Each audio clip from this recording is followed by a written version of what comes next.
Bonjour et bienvenue sur cette nouvelle vidéo qui parlera de plusieurs théories sur l'anime Hunter x Hunter. L'auteur ayant plusieurs problèmes de santé, plusieurs théories ont le temps de naître sur internet. Dans cette vidéo, je serai accompagné de Usonin. En effet, si on y porte attention, les seuls ennemis de la brigade fantôme qui ont été vus dans l'anime sont la mafia, la famille Zoldyck, les fourmis chimères et le clan de Kurapika.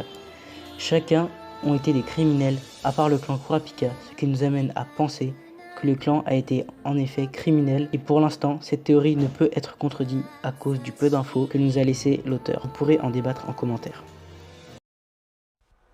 Ouais la mif, c'est Usonin. Aujourd'hui on se retrouve pour une nouvelle vidéo. On va parler de la théorie concernant Feitan, selon laquelle il ferait partie de la légendaire famille d'assassins de Hunter x Hunter, la famille Zoldyck. Tout d'abord, Feitan fait partie de la brigade fantôme. De plus, on peut constater un bon nombre de ressemblances entre Feitan et Killua. Mais le plus grand indice qu'on a sur Feitan, c'est qu'il serait né dans la ville de l'étoile filante, la même ville que là d'où vient la mère de Killua, une ville dépotoir, d'où laquelle vient la majorité des membres de la brigade fantôme.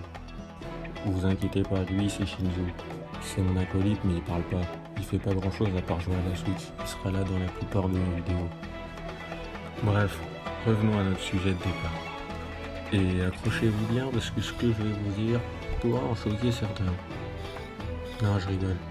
Mais le père de Feitan ne serait pas Silva. Ce sera un autre, un ancien membre de la brigade fantôme. C'est donc pour cela que la famille Zoldyck laisse en vie la brigade fantôme d'Hunter x Hunter.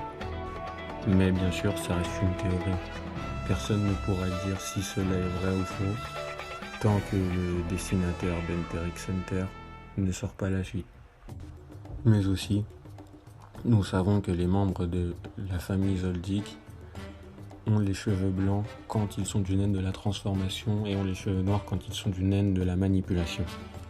Donc ce qui expliquerait que Feitan n'est pas entièrement de la famille Zoldyck, donc le demi-frère de Killua, car il est du naine de la transformation. Tout est dit. Salut la famille. Je repasse la parole à Zensan. Like, lâche un com, ça t'a plu.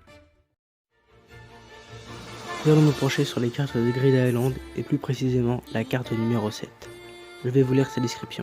La carte numéro 7 permet de faire tomber n'importe qui enceinte, que ce soit homme ou femme. Elle pèse 3,5 kg. Pour activer les effets de la pierre de grossesse, il faut la tenir un mois contre soi. Une semaine après ça, 2 pierres vont apparaître, une pierre garçon et fille. On doit garder la pierre du sexe qu'on veut faire apparaître. Gon serait né de cette pierre, il aurait fallu la tester à des fins expérimentaux et Jin se serait porté volontaire. Voilà, c'est la fin des 3 théories sur Hunter x Hunter. Si tu as aimé, n'hésite pas à liker et n'hésite pas non plus à commenter pour me donner ton avis et ce que tu as pensé de cette vidéo.